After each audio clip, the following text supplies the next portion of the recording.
You want the truth? I wasn't born strong. I wasn't born disciplined. I wasn't even born confident. There was a time when I couldn't stand the man staring back at me in the mirror. A man who looked heavy, tired, disappointed. A man who didn't dream anymore. A man who only survived. People see strength and think it was always there. They see confidence and think it's natural. But they never see the years of hiding, the shame, the doubt, the nights of pretending you're okay when you're breaking inside. I remember those nights. I remember the silence, the kind that feels like it watches you. I remember breathing heavy because even walking upstairs felt like a workout. I remember eating just to feel something. I remember pretending to laugh so I wouldn't have to talk about pain. There was a time I hated my own reflection, not because of the weight, but because I knew I was capable of more, and I chose less every single day. Fat, lost, broken, that was me. Everyone around me had already decided who I was. You know how people say don't judge a book by its cover? People judged me by the first word, and maybe they were right. Because back then I didn't have a single page in my story worth reading. But the moment that changed everything, the moment that split my life into before and after, was the day I walked into that recruiter's office. I can still hear the fluorescent lights buzzing. I can still smell the old coffee in the corner. I can still feel the sweat on my palms because a part of me knew what was coming. At me. Not with curiosity, not with respect, but with the kind of disappointment people save for someone they've already given up on. He didn't even blink. "You're fat," he said, "and you're black, you'll never make it." That sentence hit harder than any punch, any failure, any moment from my past. Not because of the words, but because deep down, a part of me believed him. Right then, life handed me two doors. Believe him, or rebuild myself from the ground up. I walked out of that office angry, embarrassed, and humiliated. But something else was burning in me. A spark I thought I had lost years ago. That night I stood in front of the mirror again, and for the first time in a long time I didn't look away. I said out loud, "This version of me is done." I didn't whisper it. I didn't say it hoping someone would save me. I said it like a declaration, like a funeral for my old self. People talk about wanting change. Most of them just want comfort. Real change requires a death. The death of old habits. The death of excuses. The death of the identity you hide behind. And I was ready to bury the old me. What came next wasn't pretty. It wasn't motivational. It wasn't poetic. It was war. War with my body. War with my mind. War with the voice that kept saying, "Just quit." The first run I took lasted 30 seconds. 30 painful seconds. My lungs felt like they were collapsing. My knees screamed. My shirt clung to my body like it was trying to hold me back. But you know what I told myself? Good, let it hurt. You've been comfortable long enough. People think transformation looks like progress and smooth, inspiring, cinematic. No, real transformation looks like failure on repeat. Wake up. Try. Fail. Try again. Fail again. Cry. Get up. Try again. That was my life. I changed my diet. I changed my routine. I changed the company I kept. I changed the way I talked to myself. I didn't hope to be better. I forced myself to be better. Day after day. Night after night, I ran until I tasted blood in my mouth. I trained until my legs wouldn't hold me. I pushed until my body begged me to stop.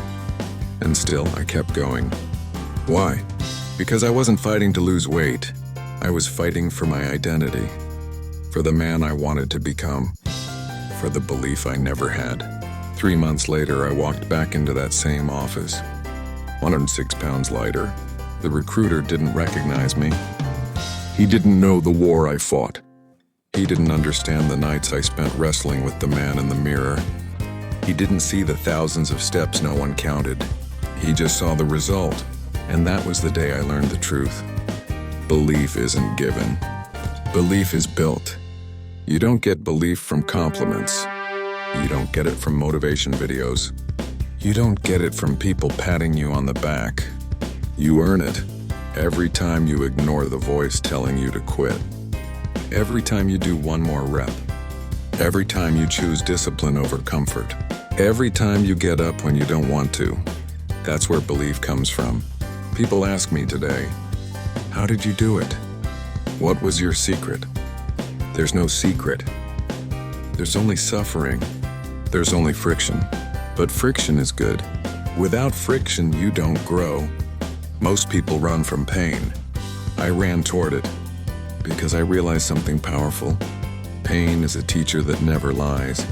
Pain shows you who you are. Pain shows you what you want.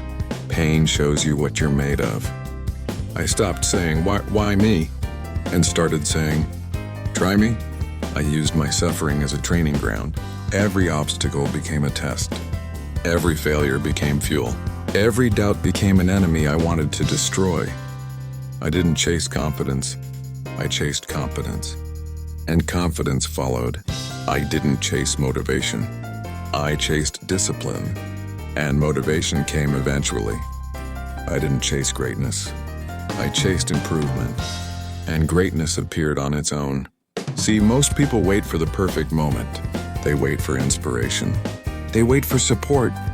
They wait for the right mindset. But the truth is this: if you wait for the perfect moment, you'll wait forever.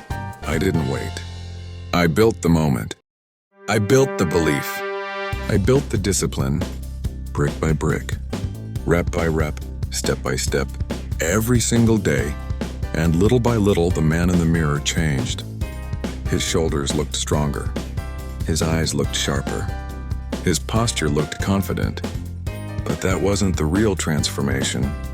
The real transformation was inside, where the war had been raging for years. I wasn't just losing weight. I was losing excuses. I was losing fear. I was losing doubt. And slowly, very slowly, I started to meet someone new. Someone I had never met before. Someone who believed in himself. Someone who wasn't afraid to fight. Someone who wouldn't quit, even when quitting made sense. You ever wake up one day and realize your life has been on autopilot? You're breathing, you're moving, you're existing, but you're not living. That's how I felt after losing those 106 pounds. Most people think that once you transform your body, the rest becomes easy. They think the pain is over.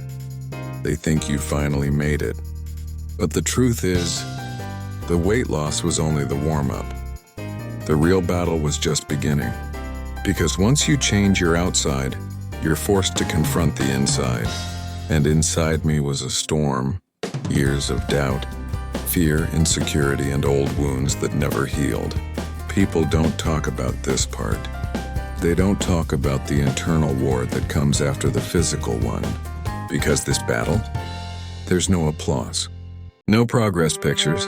No numbers to track. No one sees the bruises your mind gets.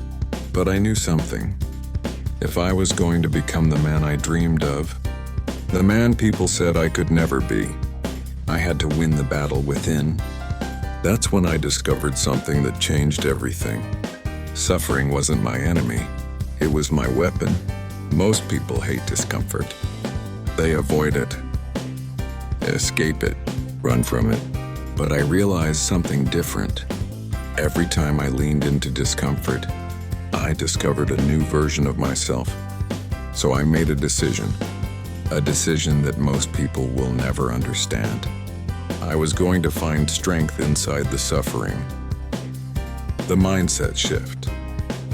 People think belief comes from compliments, or from someone saying, "Hey man, you can do it." No, belief comes from proof. You want confidence? Earn it. You want strength? Bleed for it. You want discipline? Practice it when no one is watching. I knew that if I was going to walk a path most people quit on, I needed to build a mind stronger than excuses, stronger than pain, stronger than fear. So I started doing things that broke me, on purpose. Every morning before the sun even woke up, I got out of bed and stepped into the cold darkness. My body hated it, my mind fought it. But I pushed through, and every time I forced myself to take a step I didn't want to take, I gained an inch of belief. Just an inch. But inches add up. People always ask why I trained in the dark, why I ran when no one was awake, why I worked myself to the edge every single day. Because I knew something they didn't. When it's cold, dark, and miserable, most people stop. But that's where I start. That's where separate the power of proof. People today want confidence without competence. They want strength without sacrifice. They want success without sweat. That's fantasy. Real confidence comes from proof. From the calluses on your hands, the scars on your soul, the miles your legs carried you when your body begged you to stop. Proof doesn't lie. Proof doesn't disappear. Proof doesn't fade. My proof came from 3 Hell Weeks, Ranger School, Delta Selection, thousands of hours alone in the dark, millions of steps no one saw. The world didn't build my confidence. My work did. That's the secret. No mirror pep talk can replace earned belief. No motivational speech can replace discipline. No shortcut can replace hard truth. The town that built me. I came from a small town, a quiet place, a place where most people wanted the simple life. A job, a house, a routine, a weekend. There's nothing wrong with that. But I wanted more. Not more money. Not more attention. Not more status. More of me. More of what I could become. More of the potential I never touched. More of the life waiting beyond the walls I grew up in. Some nights I'd stare at my ceiling and imagine a different world. A world where I wasn't limited by fear or doubt or expectations. But dreaming isn't doing. Dreaming is the easy part. Anybody can dream. You master your dream when you wake up and say, all right, time to build it. And that's what I did. I stopped wishing. I started working. I stopped hoping. I started grinding. I stopped imagining. I started becoming the 4 a.m. test. People think greatness happens in the spotlight. It doesn't. Greatness happens at 4 a.m. when your alarm goes off and your body says no. When your bed feels warm and the world feels cold. When quitting feels logical. That moment, that single moment, separates the average from the elite. Most people fail the 4 a.m. test every day, every year. But that's where I start. When it's cold, when it's dark, when it's lonely, when the world is asleep. I'm out there, training, running, grinding, growing, evolving. Because when you can perform at your worst, you become unstoppable at your best. The man in the mirror. People think I became strong by facing obstacles. No, I became strong by facing myself. Every day I stood in front of the mirror and asked one question. The final truth. At the end of everything, the pain, the training, the failures, the victories, there was one truth left. You will never find peace until you win the war with yourself. Not the war with the world. Not the war with people. Not the war with circumstances. Yourself. The moment you conquer your mind, you conquer your life. People may hate you. People may doubt you. People may underestimate you. But one thing they will never say is, you didn't attack it. Because you did.